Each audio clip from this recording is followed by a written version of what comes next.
하나님 아버지 감사합니다. 저희들을 귀한 말씀 듣게 하시고 주의 말씀 가운데 참으로 큰 은혜를 주사 저희들의 삶 가운데 주님이 계획하신 큰 은혜 가운데서 참으로 기쁨 가운데 즐거움 가운데 주님 사랑하며 주님 오실 그날까지 살게 하여 주옵소서. 모든 영광 주님 앞에 돌려오며 예수님의 이름으로 기도합니다. 아멘. 오늘 말씀은 굉장히 주옥 같은 예수님의 말씀이죠. 정말 사람이 살면서 정말 길을 모른다는 것은 얼마나 답답한 일인지 모르죠. 만약에 내가 살면서 방향이 안 정해지면 얼마나 답답한지 제가 짧은 인생 저도 살아왔지만 방황합니다. 길이 없는 자는 결국 미아가 돼 어디로 갈지를 모르겠다. 갈 바를 모르면 주저앉게 돼. 근데 또 길이 많으면 그것도 또 복잡하죠. 헤매게 됩니다. 이쪽 길로 가보기도 하고 저쪽 길로 가보기도 하고 방황하다가 결국 지쳐서 쓰러지죠. 그렇습니다. 오늘 그 귀한 말씀 보기 전에 오늘 주님의 말씀, 이 말씀은 정말 어디서 했느냐, 배경이 있는데 다락방에서 한 예수님의 말씀인데 이 14장뿐만 아니라 15장, 16장까지 전부 다 17장 이게 다 연결되어 있어요. 다 한 번에 한 말씀이에요. 무관하지가 않다는 거죠. 한마디로 한날 한시에 제자들에게 다락방에서 이렇게 하신 말씀입니다. 근데 이게 왜 중요하냐면 예수님이 다락방에 있었다는 건 치유의 만찬하고 이제 죽으실 거거든요. 십자가를 지셔야 돼. 이게 떠나야 돼. 예수님 떠나야 되는데 예수님이 하시고자 하는 그 아주 중요한 말씀을 해야 되겠죠. 거의 유언과 같은 핵심적인 말을 해야 됩니다. 그동안 그 공생의 기간에 했던 핵심적인 정말 중요한 말씀을 하시고자 길게 말씀하시죠. 다 연관이 있어요. 그래서 이 모든 성경 말씀이 14장부터 18장까지가 연관이 있어요. 무관하지가 않아요. 그래서 첫 번째 주제가 그래서 내가 가는 그 길이라는 말씀이 있습니다. 4절 말씀이 그런 말씀이 있죠. 내가 어디로 가는지 그 길을 너희가 아니라. 예수님이 가는 그 길, 도대체 이게 무슨 길인가?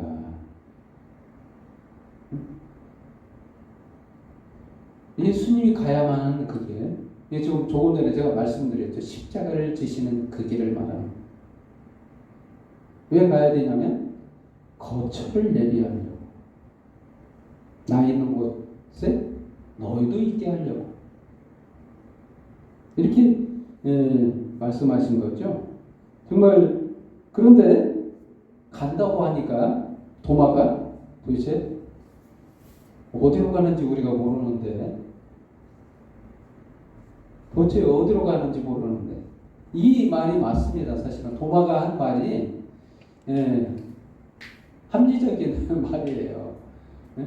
도마는 합리적인 사람이에요. 예수님의 십자가에 못자국도 만져봐야 되고 이성적이고 합리적이고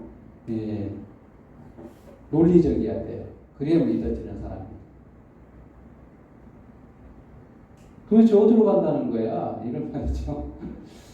이게 예수님이 죽기 전이니까 당연히 십자가에 대한 이런 얘기도 도무지 이해 안 되는 거예요.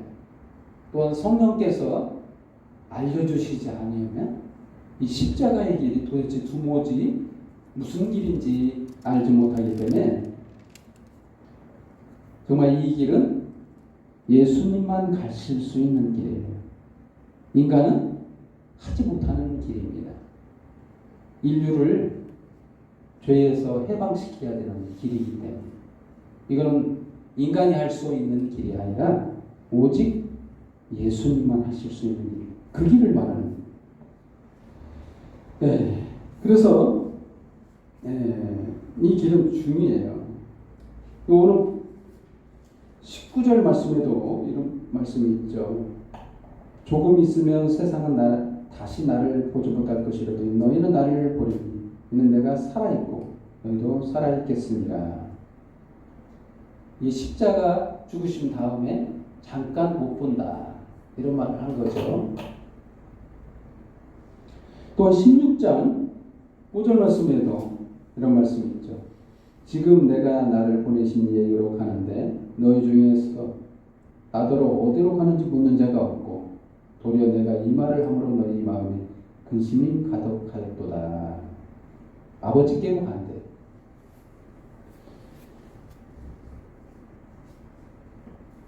또한 16장 5절도 그러지만 15장 22절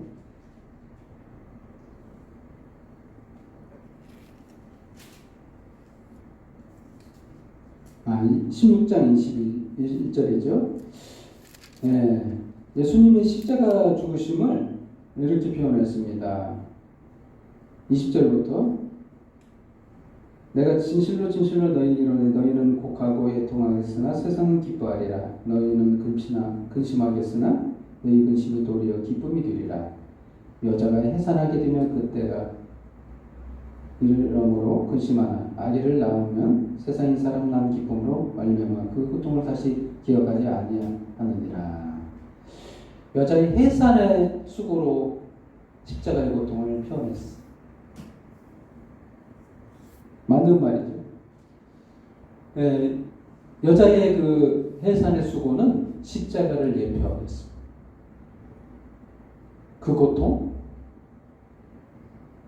무관한 고통이 아니라 예수님은 그 십자가의 산고의 고통을 통해 수많은 새 생명을 잉태했어. 예수님은 또 다른 여자예요. 여자가 예수님을 예표하고 있어요. 여자들이 임신해서 출산의 고통 겪죠? 그 고통이 예수님을 예표하고 있는 산고의 고통을 예수님도 겪으셨어요. 그러지 않고는 수많은 영혼이 탄생하지 않습니다. 그 말입니다. 내가 가는 그 길이 바로 예수님이 그 가는 십자가의 길, 그 길입니다. 그래서 그 길이 길이고 진리고 생명이다 말씀하신 겁니다. 그래서 이렇게 말하죠. 7절 말씀 너희가 나를 알았더라면 내 아버지도 알았으리로다. 이제부터는 너희가 그를 알았고 또 보았느니라. 이렇게 말하자 아버지를 얘기하자 빌립이 이렇게 말하죠. 주여 아버지를 우리에게 보여주소서. 그리하면 족하겠나이다. 이것도 또 맞는 말입니다. 우리 시각적으로 아버지를 좀 보고 싶습니다. 이런 말이 논리적으로 맞아요. 근데 예수님은 독특하게 말씀하죠. 빌립아 내가 이렇게 오래 너희와 함께 있으니 네가 나를 알지 못하느냐. 나를 본 자는 아버지를 보았거늘 어자의 아버지를 보이라 하느냐. 예수님 말씀도 맞는 말이에요. 아버지는 육신의 눈으로 볼 수 있는 분이 아니에요. 당연히 못 보죠. 하나님이 인간과 접점으로 육의 눈으로 볼 수 있는 분이 누구냐면 예수님이에요. 하나님을 우리가 못 보잖아요. 근데 예수님을 본다. 아버지를 본 것과 같습니다. 하나님은 한 분이십니다. 당연히 이 말이 맞아요. 예수님 말씀이 맞습니다. 이 삼위일체 하나님이 그래서 그 동일한 한 분이신 거예요.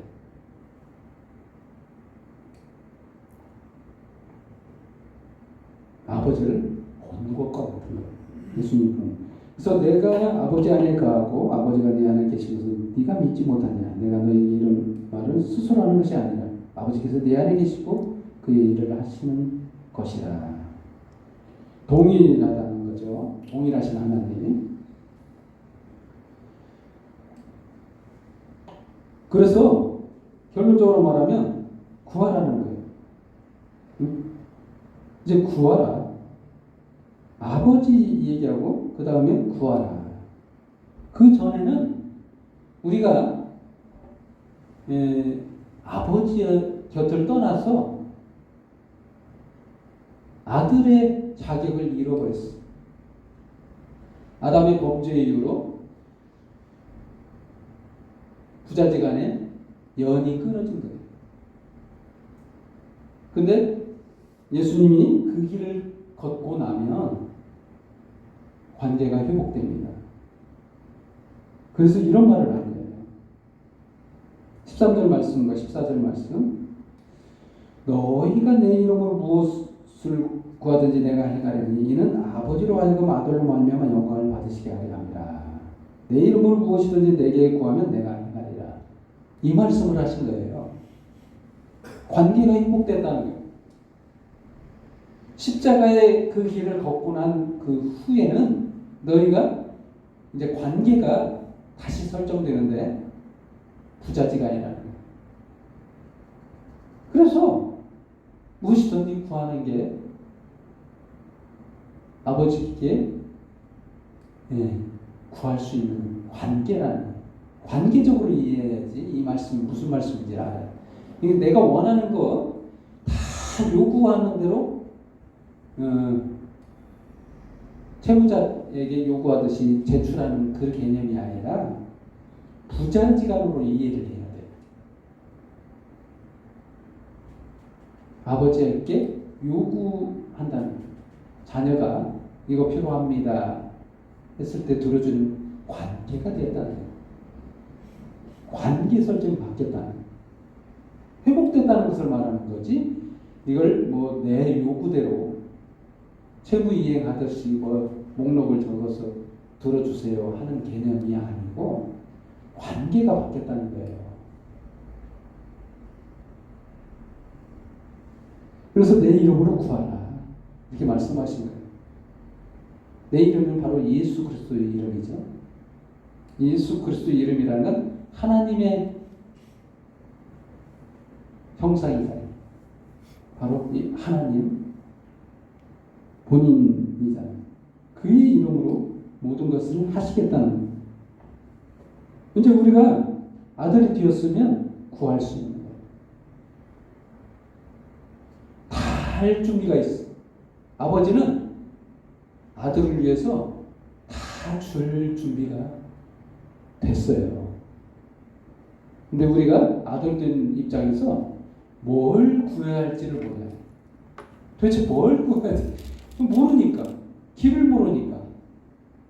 쓸데없는 걸 구할수록 그 기도는 안 들어주시죠. 그렇습니다. 그래서 무엇이든지 구한다는 그 개념은 이미 뭘 필요로 하는지를 알고 계신 아버지가 자녀들을 위해서 자식들을 사랑하는 마음으로 주시겠다는 거예요.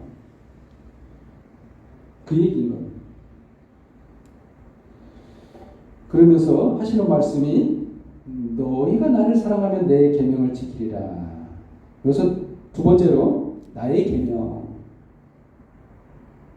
나의 계명 이렇게 나오니까 우리 좀 경직되죠.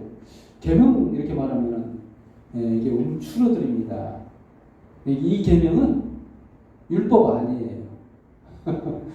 이게 문자적으로 계명 나오면 바로 율법부터 생각하는데 이 계명 그 계명이 아니에요. 새 계명. 계명이 아니, 옛 계명은 율법인데 여기서 예수님이 말씀하시는 계명은 나의 계명입니다. 네. 계속해서 내 계명 계명하면서 하시는 말씀이 21절 나의 계명을 지키는 자야 나를 사랑하는 자니 나를 사랑하는 자는 내 아버지께 사랑을 받을 것이요 나도 그를 사랑하여 그에게 나를 나타내리라. 도대체 내 계명이 무엇인가? 15장 12절 말씀에는 이런 말씀이 있죠. 15장 12절 말씀 내 계명은 곧 내가 너희를 사랑한 것 같이 너희도 서로 사랑하라 하는 이것이니라. 사람이 친구를 위하여 자기 목숨을 버리면 이보다 더 큰 사랑이 없나니 너희는 내가 명하는 대로 행하면 곧 나의 친구라. 이게 도대체 무슨 말입니까? 내가 너희를 사랑한 것 같이 이 십자가의 죽으심을 말하는 그게 계명인 거예요. 예수님이 십자가로 나의 모든 죄를 사하시게 해서 죽는 게 그게 나의 계명이에요. 예수님 계명이 새 계명. 이 계명을 통해서 이제 우리는 죄가 없어지고 관계가 회복된 거예요. 아버지와 아들 안에서 이제 관계가 확실하게 세상 사람이 아닌 아버지 사람이 된 거예요. 그러면서 친구를 위해서 목숨을 버린다. 친구를 자기 목숨 버리는 거 이보다 큰 사랑이 없다. 예수님은 친구라고 했어요. 그래서 자기 목숨을 던지셨어요. 저희가 내가 명하는 대로 행하면 곧 나의 친구라 이렇게 말하죠. 14절 말씀. 내 명대로 하면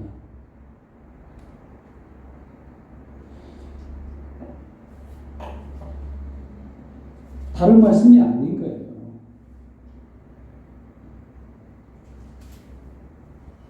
십자가에 죽어주신 예수 그리스도의 그 사랑을 말하는 그래서 서로 사랑하라. 새 계명이라고 말하죠. 하면서 서로 사랑하라. 이런 말씀을 또 주십니다. 그 사랑이 바로 십자가의 사랑이에요.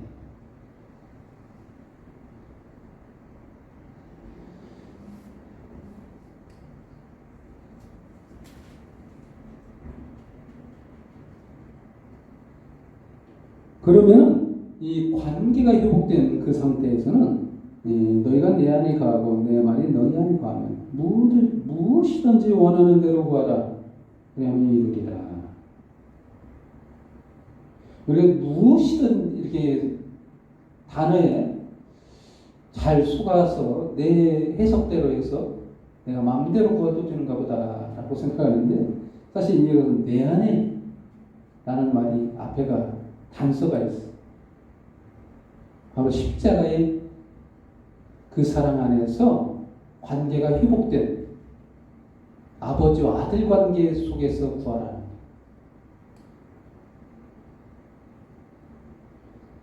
어떻게 안에 거할 수 있는가? 어떻게 아버지 안에 거할 수 있는 바로 십자가의 사랑으로 구속받은 그 믿음이 있는 자가 가능한 사랑이에요.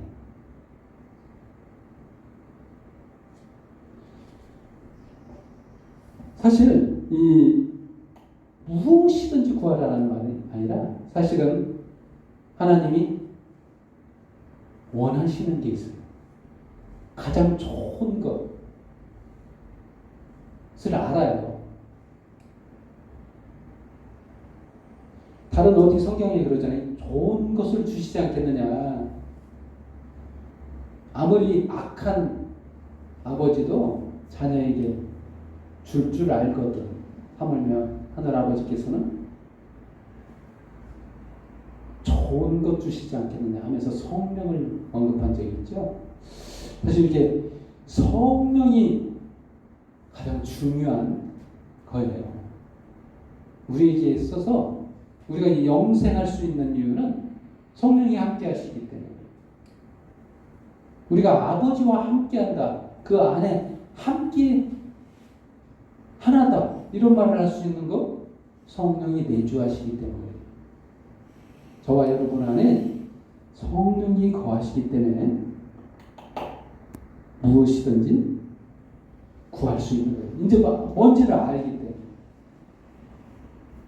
모든 거에 대해서, 진리에 대해서 알아요. 뭘 구할지를 안다는 거예요. 성령을 받은 자에게는 누구에게 물어볼 필요가 없는 거예요. 자기 스스로 알아요. 뭘 구해야 될지, 어떻게 살아야 될지, 어느 길로 가야 될지 안다는 거예요. 그게 보혜사 성령. 14장 26절 말씀. 보혜사 곧 아버지께서 내 이름으로 보내실 성령, 그가 너희에게 모든 것을 가르치고 내가 너희에게 말한 모든 것을 생각나게 하리라 하시면서,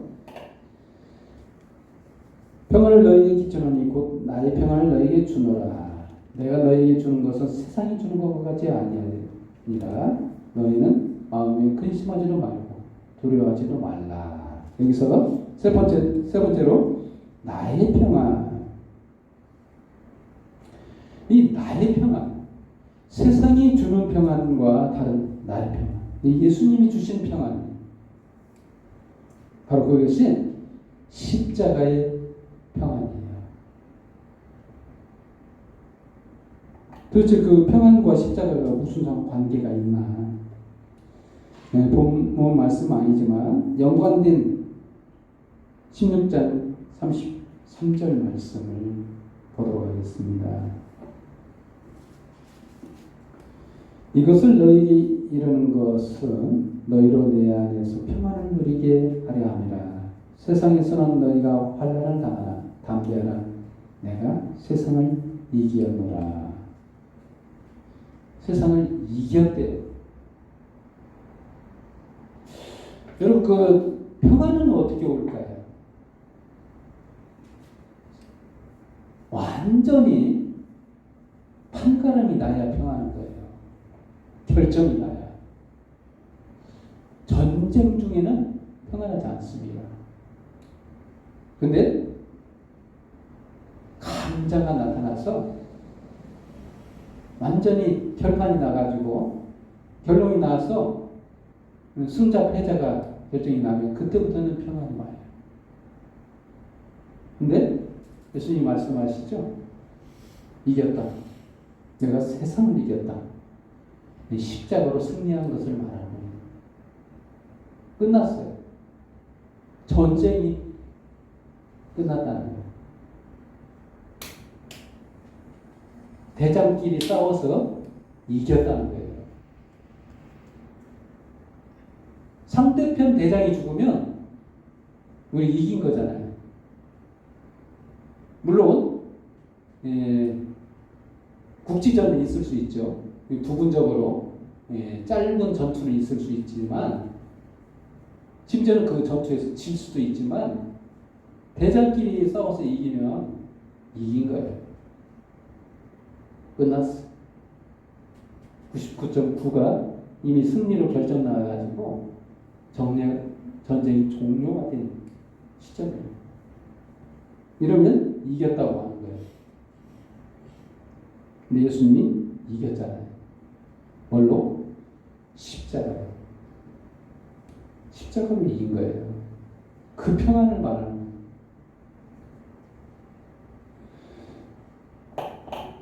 그리고 16장 24절 말씀. 이렇게 말씀하시죠. 지금까지는 너희가 내 이름을 아무것도 구하지 않았으나 구하라. 그러면 너희 기쁨이 충만하리라. 왜 이런 말을 할 수 있을까? 23절 말씀. 그날에는 너희가 아무것도 내게 묻지 않으리라. 내가 진실로 너희 이르노니 너희가 무엇이든지 아버지께 구하는 것을 내 이름으로 주시리라. 아버지께 구하는 것, 근데 내 이름으로 주시리라. 왜? 이겼으니까.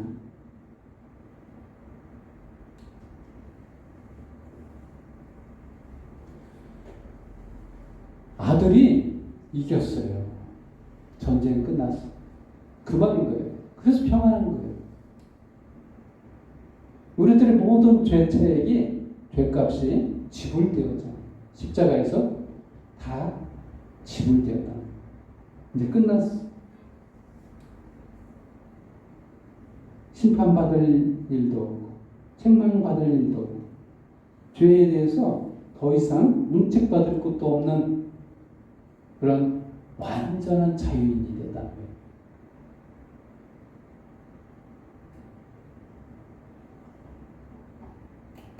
그래서 그 죄에 대해서 이런 말이 나오죠. 16장 8절 말씀. 그가 와서 죄에 대하여, 의에 대하여, 심판에 대하여 세상을 책망하시리라.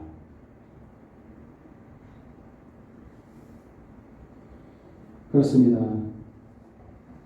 우리에게 끼치는 평안함은 세상이 주는 평안함이 아니에요. 바로 예수 그리스도의 평안.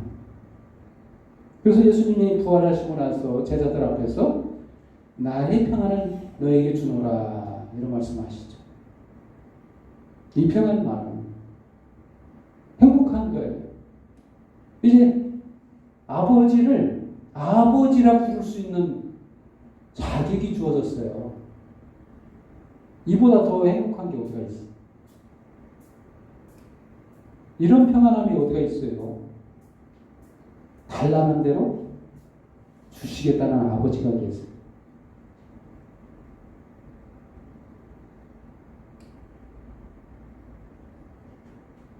이런 아버지를 믿습니다. 아멘. 결론을 드리겠습니다.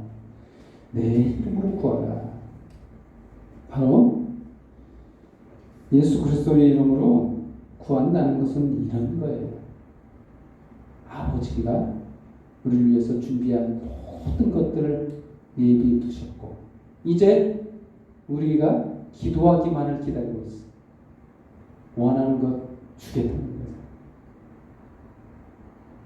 바로 그런 아버지가 저와 여러분이 믿는 아버지시네요. 아멘. 기도하겠습니다. 하나님 아버지 감사합니다. 저희를 사랑하시고 모든 것 주기 위해서 예수님도 보내사 아낌없이 다 내어주셔서 감사합니다.